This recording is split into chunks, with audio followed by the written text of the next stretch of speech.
Coming up, President Trump is taking fire for his plans for a 4th of July celebration in Washington, D.C. We will tell you why. Family and friends gathered to remember a New York police detective who was one of the first responders during the September 11th attacks yesterday.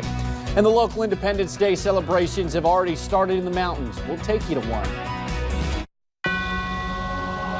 Dedicated to Eastern and Southern Kentucky, this is WYMT Mountain News This Morning.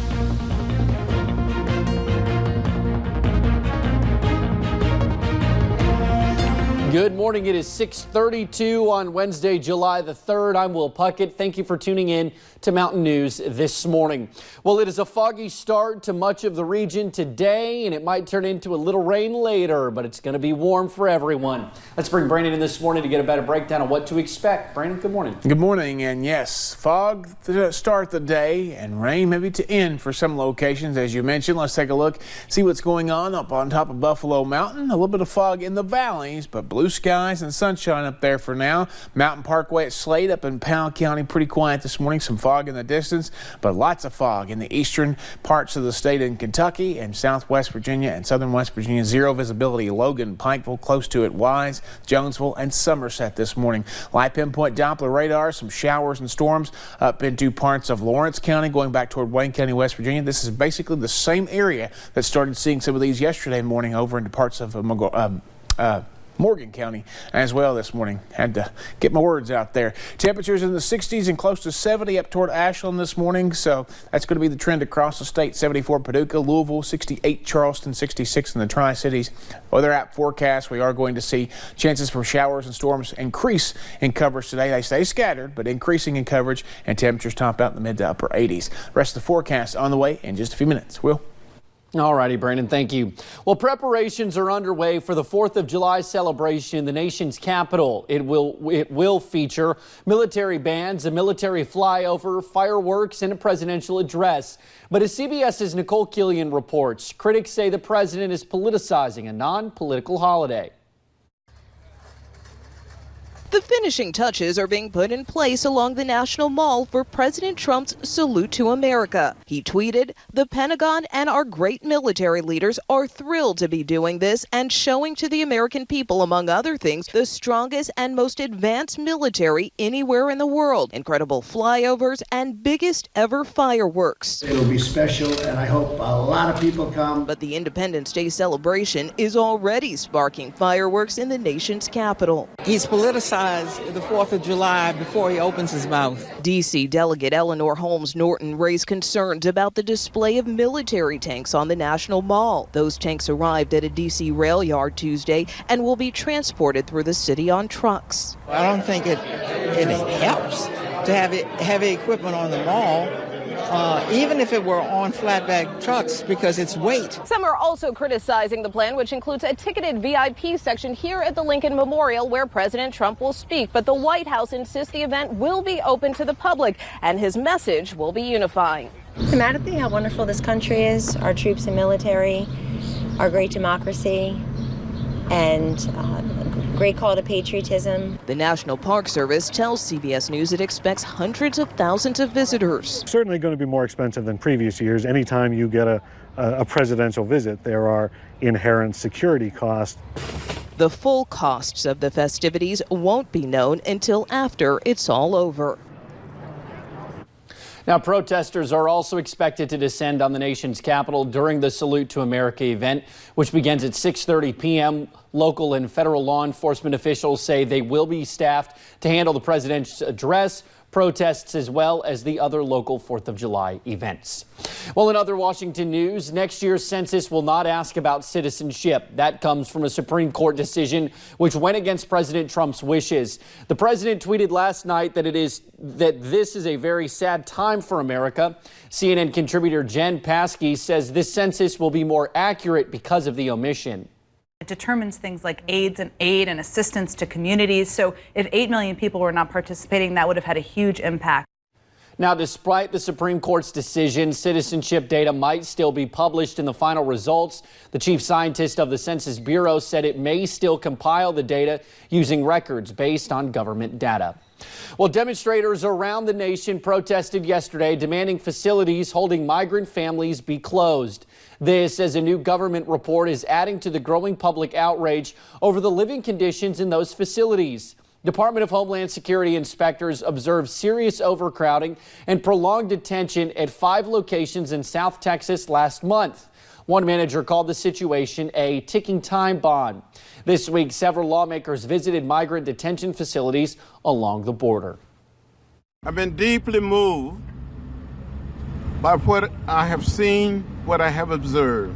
When you see something that is not right, not fair, not just, you have to say something. The White House, the House Oversight and Reform Committee responded to the report by scheduling a hearing for July 12th. One Democratic presidential hopeful is definitely getting a boost from last week's debate. 2 polls released Tuesday show Senator Kamala Harris is surging both nationally and in Iowa.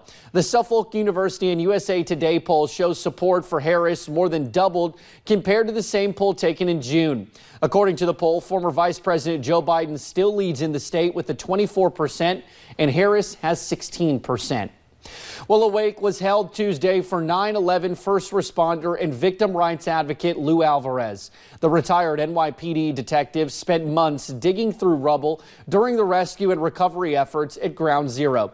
He died from 9/11 related cancer. Earlier this month, he testified before Congress about the need to extend federal funding for 9/11 Victims Compensation Fund.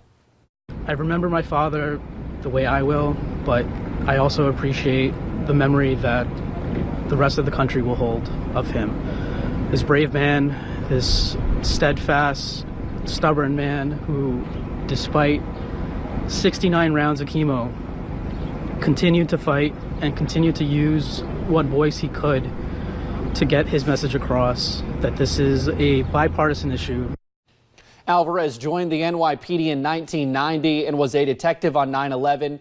He died Saturday following a 3-year battle with colorectal cancer at the age of just 53. He was the brains and brawn behind the Ford Mustang. Lee Iacocca died Tuesday. He was once president of the Ford Motor Company and helped save Chrysler as CEO. But he was not just a car guy. He also wrote a best-selling autobiography and helped restore the Statue of Liberty. Iacocca is survived by 2 daughters and 8 grandchildren. He was 94. Well, when we leave our cars unattended, we usually make sure to lock them up so nothing gets stolen. But do you do the same for your boat? WYMT's Lauren McCord talked with Fish and Wildlife officials about ways you can protect yourself from a headache during the summer months. As temperatures rise, people begin to look for ways to cool off. About every weekend on the lakes when you see a lot of people off and hitting the waters. Whether that be floating on your surfboard or a day on the pontoon. You'll tend to see increase of boats, but the more traffic out on the lake. The lake is a common getaway in the summer months. But what you may not realize is just like cars, boats can be an easy target for theft. Just like you would a vehicle. If you were to go shopping somewhere, stay in a motel overnight, you want to take the keys out of your car. Even if it's not in the water. Usually what you'll find is when boats get stolen around your marinas is where they already have them on a trailer and they just have them sitting in the parking lot. Which is actually the easiest way to get your boat stolen, according to Sergeant Chris King with the Kentucky Fish and Wildlife. Where it's easy accessible, where somebody can just pull up and hook to their vehicle and take the boat away. So before you hit the water this summer, make sure you take the proper precautions. If you go to the back right of your vessel is usually where a HIN number is located. Because you never know when your boat may float into someone else's hands. On Laurel Lake, Lauren McCourt, WYMT Mountain News. Now, Sergeant King also advises people to not leave any valuable items unattended in their boat. Well, 4th of July festivities started early at the Eastern Kentucky Veterans Center in Hazard. The center hosted a cookout for everyone last night. They had lots of food and yard games. The Veterans Center has hosted this celebration for more than 10 years. It is held on July 2nd because of the historical significance. It's the day the Declaration of Independence was written. It allows the public in our community to come out, and we can have even bigger and longer lasting fireworks than most cities can because we're saving money and we're recognizing a historic date that's being forgotten. So it's a win-win. They ended the night with a fireworks display. In other news this morning, a McCreary County murder suspect is expected to make his first court appearance later today. State police say Preston Clark shot and killed his girlfriend's mother, Larissa Cox, Wednesday night. Friends say Clark and his girlfriend had just celebrated the arrival of a baby. And later this month, a Leslie County woman is expected to go on trial for murder. In 2017, police say Alyssa Noble drove high, crashed, and hit two people in downtown Hyden. Paige Hayes died as a result. One of her co-workers was also seriously injured. Noble's trial is set for July 22nd. She faces numerous other charges, including assault. Well, it's 6:42. Let's send it on over to Brandon for a breakdown of what to expect on this 4th of July Eve. Brandon. Lots of fog on this Wednesday morning. We're seeing zero visibility near Pikeville, Logan, Wise, and now down to zero visibility in Jonesville, Somerset as well. So dense fog this morning across the region. Just be careful. Live pinpoint Doppler radar. Some showers up to the north there. We zoom in a little closer toward Morgan County, back over into Lawrence County there, Wayne County, West Virginia, and even popping up in northern Martin County there, north of Inez. Temperatures in the 60s and close to 70. And as we hit the out-the-door forecast, we were going to see those temperatures climb into the mid to upper 80s about early this afternoon, and then things will start to drop as those chances for rain pick up. Will? All righty, Brandon, thank you. And thank you for joining us on Mountain News this morning. Coming up, we'll have a pet from one of our local shelters in the studio.